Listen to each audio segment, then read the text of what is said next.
आपण बघताय महाराष्ट्र देशा एबीपी माझावर पुढची बातमी येते अर्थातच तुमच्या आमच्या स्वयंपाकघरामधली। याचं कारण गेल्या काही दिवसांमध्ये भाज्यांचे भाव इतके वाढलेत की फरसबीचा दर पोहोचला थेट 250 रुपये किलो पर्यंत, तर कोथिंबीरीच्या एका जोडीचा भाव पोहोचला तो 50 रुपयांपर्यंत।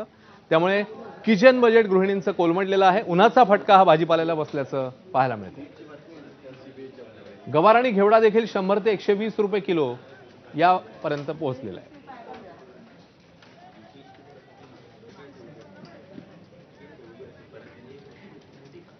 आणि एकीकडे जसा फटका हा भाजीपाल्याला बसतोय तसाच तो दूध उत्पादनाला देखील बसतोय। दूध जे उत्पादक जे आहेत शेतकरी त्यांनी ही बाब समोर आणलेली आहे आणि खरोखरच 20% जवळपास त्याच्यावर परिणाम झाल्याचं बघायला मिळतंय। वाढतं तापमान आणि त्याच्यामध्ये चाराही कमी मिळतोय, त्यामुळे आता दुभत्या जनावरांची विशेष काळजी घ्यावी लागते आणि या उन्हामुळे दूध उत्पादन 20% घटलंय असं उत्पादकांनी सांगितलेलं आहे। इकडे पुन्हा एकदा एक छोटासा ब्रेक घेणार आहोत आपण। पाहत राहा एबीपी माझा।